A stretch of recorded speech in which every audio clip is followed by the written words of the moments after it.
പിതാവിന്റെയും പുത്രന്റെയും പരിശുദ്ധാത്മാവിന്റെയും നാമത്തിൽ ആമേൻ. എന്റെ പ്രിയപ്പെട്ടവർ, ഇന്ന് ഓഗസ്റ്റ് 23 ഞായറാഴ്ച. അമ്മേ പരിശുദ്ധ അമ്മേ, അമ്മേ പരിശുദ്ധമേ, ദൈവമാതാവേ, കൃപാസനത്തിലൂടെ ഞങ്ങൾക്കും ഞങ്ങളുടെ ദേശത്തിനും അമ്മ മധ്യസ്ഥം തേടി തന്ന എല്ലാ അനുഗ്രഹങ്ങൾക്കും കൃപകൾക്കും ഞങ്ങളിപ്പോൾ ഹൃദയം നിറഞ്ഞ നന്ദി പറയുന്നു.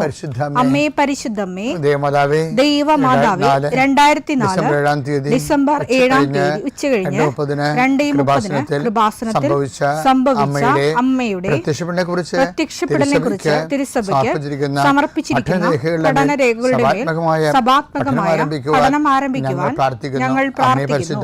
അമ്മേ പരിശുദ്ധമേ, ഭൂസ്വർലോകങ്ങളുടെ രാജ്ഞിയായ അങ്ങേയ്ക്ക് ഭൗമസംരക്ഷണത്തിനായി പ്രപഞ്ചപ്രകൃതിയെ തന്നെ തിരുസഭ പ്രതിഷ്ഠിക്കുവാൻ ഈ പ്രത്യക്ഷീകരണം വഴി ഇടയാക്കണമേ. പരിശുദ്ധമേ, ജപമാല മാതാവേ, സകല കൃപാസനം പ്രാർത്ഥനയോടും ചേർത്ത് ഞങ്ങളിപ്പോൾ പ്രാർത്ഥിക്കുന്ന ഈ കുടുംബത്തിന്റെ പ്രത്യേക നിയോഗം പറ മക്കളെ.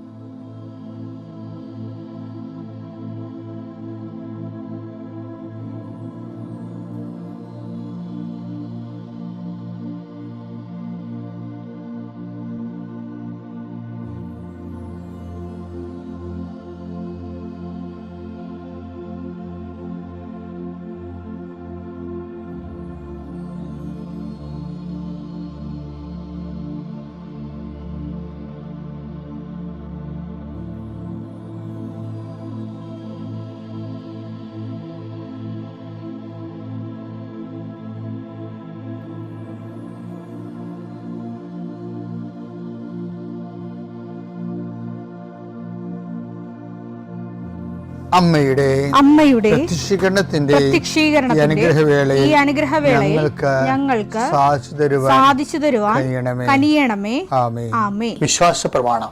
സർവശക്തനായ പിതാവും ആകാശത്തിന്റെയും ഭൂമിയുടെയും സൃഷ്ടാവുമായ ദൈവത്തിൽ ഞാൻ വിശ്വസിക്കുന്നു. അവിടുത്തെ ഏകപുത്രനും ഞങ്ങളുടെ കർത്താവുമായ ഈശോ മിശിഹായിലും ഞാൻ വിശ്വസിക്കുന്നു. ഈ പുത്രൻ പരിശുദ്ധാത്മാവിനാൽ ഗർഭസ്ഥനായി കന്യകാമറിയത്തിൽ നിന്ന് പിറന്ന് പൊന്തിയോസ് പീലാത്തോസിന്റെ കാലത്ത് പീഡകൾ സഹിച്ച് കുരിശിൽ തറയ്ക്കപ്പെട്ട് മരിച്ച് അടക്കപ്പെട്ട് പാതാളങ്ങളിൽ ഇറങ്ങി മരിച്ചവരുടെ ഇടയിൽ നിന്ന് 3-ാം നാൾ ഉയർത്ത് സ്വർഗത്തിലേക്ക് എഴുന്നള്ളി സർവശക്തിയുള്ള പിതാവായ ദൈവത്തിന്റെ വലതുഭാഗത്തിരിക്കുന്നു. അവിടെ നിന്ന് ജീവിക്കുന്നവരെയും മരിച്ചവരെയും വിധിക്കുവാൻ വരുമെന്നും ഞാൻ വിശ്വസിക്കുന്നു. പരിശുദ്ധാത്മാവിലും ഞാൻ വിശ്വസിക്കുന്നു. വിശുദ്ധ കത്തോലിക്കാ സഭയിലും പുണ്യവാന്മാരുടെ ഐക്യത്തിലും പാപങ്ങളുടെ മോചനത്തിലും ശരീരത്തിന്റെ ഉയർപ്പിലും നിത്യമായ ജീവിതത്തിലും ഞാൻ വിശ്വസിക്കുന്നു. ആമേൻ. സ്വർഗ്ഗസ്ഥനായ ഞങ്ങളുടെ പിതാവേ, അങ്ങയുടെ നാമം പൂജിതമാകണമേ. അങ്ങയുടെ രാജ്യം വരണമേ. അങ്ങയുടെ തിരുമനസ് സ്വർഗത്തിലെ പോലെ ഭൂമിയിലും ആകണമേ. അന്നു വേണ്ടുന്ന ആഹാരം ഇന്ന് ഞങ്ങൾക്ക് തരണമേ. ഞങ്ങളോട് തെറ്റ് ചെയ്യുന്നവരോട് ഞങ്ങൾ ക്ഷമിക്കുന്നത് പോലെ ഞങ്ങളുടെ തെറ്റുകൾ ഞങ്ങളോടും ക്ഷമിക്കണമേ. ഞങ്ങളെ പ്രലോഭനത്തിൽ ഉൾപ്പെടുത്തരുതേ, തിന്മയിൽ ഞങ്ങൾ രക്ഷിക്കണമേ. ആമേൻ. നന്മ നിറഞ്ഞ മറിയമേ, സ്വസ്തി. കർത്താവ് അങ്ങയുടെ കൂടെ സ്ത്രീകളിൽ അങ്ങ് അനുഗ്രഹിക്കപ്പെട്ടവളാകുന്നു. അങ്ങയുടെ ഉദരത്തിൻ ഫലമായി ഈശോ അനുഗ്രഹിക്കപ്പെട്ടവനാകുന്നു.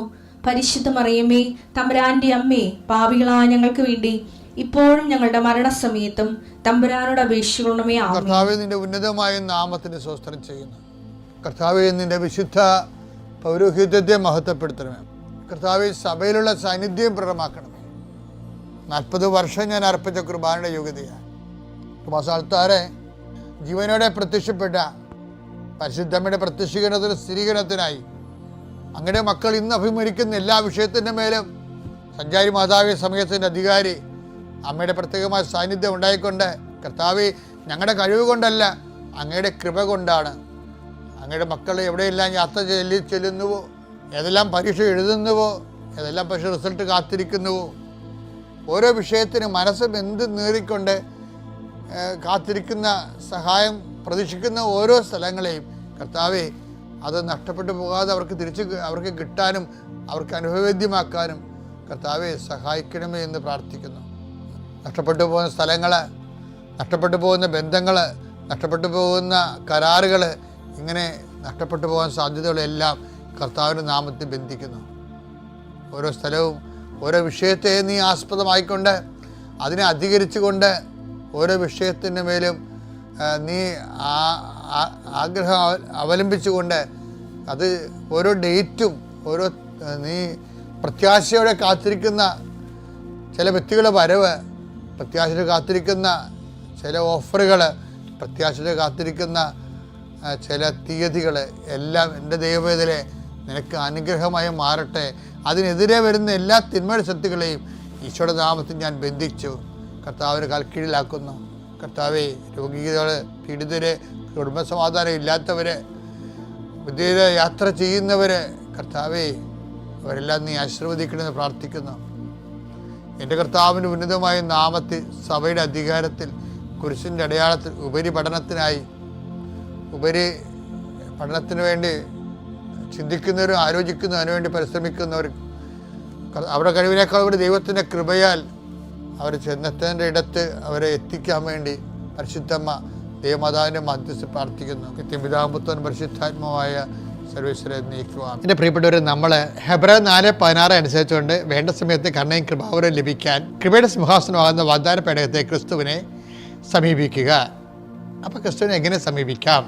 അതിനുള്ള യോഗ്യത, ആ യോഗ്യത, ഒന്നാമത്തെ യോഗ്യത നമ്മൾ വിശ്വാസമായിട്ട് കണ്ടു, രണ്ടാമത്തെ വിശുദ്ധിയായിട്ട് കണ്ടു, മൂന്നാം ദിവസം നമ്മൾ മാനസാന്തരമായിട്ട് കണ്ടു, നാലാം ദിവസം വിനയമായിട്ട് കണ്ടു, അഞ്ചാം ദിവസം ഉപദേശം മുറുകെ പിടിക്കുക, വചനമായിട്ട് കണ്ടു, ആറാം ദിവസം പ്രാർത്ഥന യോഗ്യതയായിട്ട് കണ്ടു. ഇനി ഏഴാം ദിവസം അനുസരണയോടെ ജീവിക്കുക. അതാണ് അനുസരണയാണ് യോഗ്യത. യാക്കോബ് 1:22 നിങ്ങൾ വചനം കേൾക്കുക മാത്രം ചെയ്യുന്ന ആത്മവഞ്ചകരാകാതെ അത് അനുവർത്തിക്കുന്നവരും ആയിരിക്കുവിൻ. വിശ്വാസത്തിന് അനുസരണ എന്നും പറഞ്ഞൊരു തത്സമവാക്യമുണ്ട്. നാം വിശ്വസിക്കണം എന്ന് വെച്ചതിന്റെ അർത്ഥം വചനം അനുസരിക്കുന്നതിന്റെ അർത്ഥം. അടുത്ത വചനം ഒന്ന് വായിച്ചേ, 1:21 വായിച്ചേ.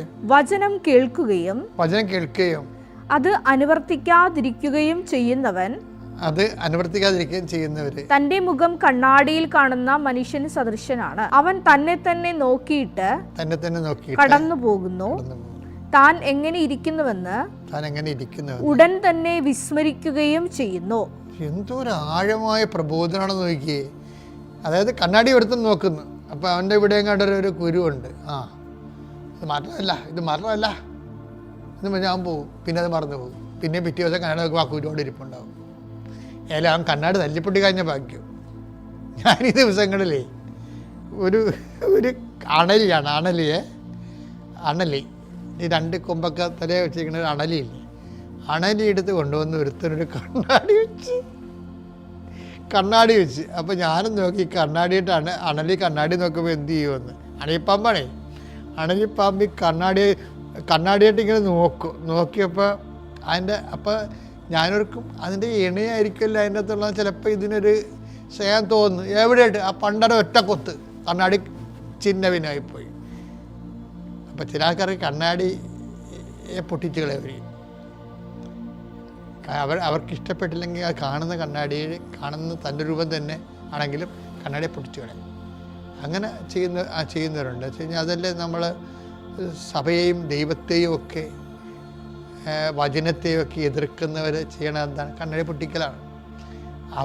അവർക്ക് ആത്മശോധനയ്ക്ക് ഒരു അവസരം ഉണ്ടാക്കണ എല്ലാം അവർ തകർത്തുകൾ ക്രിസ്തു ദൈവമല്ല എന്നൊക്കെ പറഞ്ഞ് കളയുമ്പോഴേ കാര്യം എന്താണ്? അവർക്ക് ഉൾക്കൊള്ളാൻ പറ്റണില്ല. കാര്യം അവർ ക്രിസ്തുവിനെ കൊണ്ട് ജീവിക്കാൻ പറ്റത്തില്ല. എല്ലാവിധ മ്ലേച്ഛതകളിലും ജീവിക്കുന്ന ആൾക്കാരുണ്ട്. അവർക്ക് ഒരിക്കലും ദൈവവചനം ഉൾക്കൊള്ളാൻ, അവർ ദൈവവചനത്തിന് കണ്ണാടി കാണിച്ചാൽ അപ്പം പൊട്ടിച്ചു കളയും, അത് വചനമല്ല എന്നൊക്കെ പറഞ്ഞു കളയും.